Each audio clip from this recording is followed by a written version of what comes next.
12 сәуір адам баласының ғарышқа алғаш рет ұшқан күні.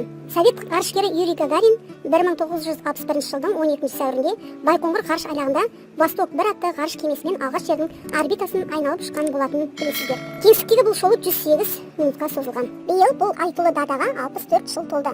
Сол кезден бастап бүгінгі күнге дейін 500-ден астам адам ғарышқа саяхаттаған. Олардың қатарында қазақтың 3 ғарышкері Тоқтар Әубәкіров, Талғат Мұсабаев, Айдын Айымбетов те бар.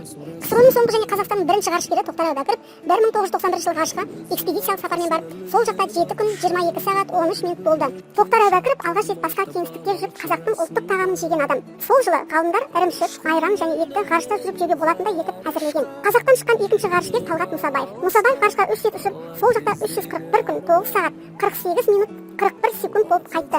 Нәтижесінде ол Гиннестің рекордтар кітабына енген. Осы күнге дейін Талғат Мұсабаев сияқты ешкім ғарыш кеңістігінде ұзақ уақыт болып көрмеген. Қазақстанның үшінші ғарышкері Айдын Айымбетов. Ол 2015 жылдың 2-12 қыркүйек аралығында Союз ТМ-18М және халықаралық ғарыш станциясына бағыт алған Союз ТМ-А-18М кемесінің екінші борт инженері ретінде ұшты. Халықаралық ғарыш станциясына барған МФ-18 экспедиция мүшесі.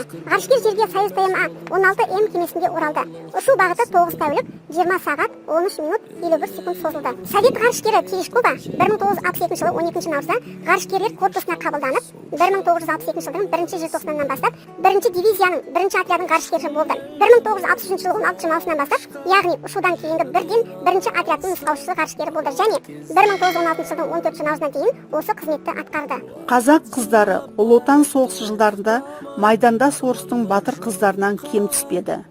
Хиуаз Доспанова 1942 жылдың 27 мамырынан бастап оңтүстік майданда шайқасты.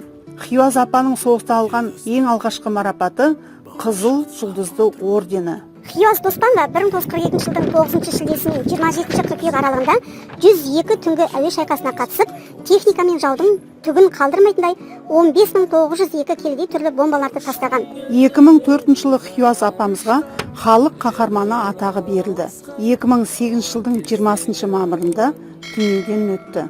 Осы қазақ батырларымыз сияқты менің немерем де ғарышкер батыр қыз болып өссін.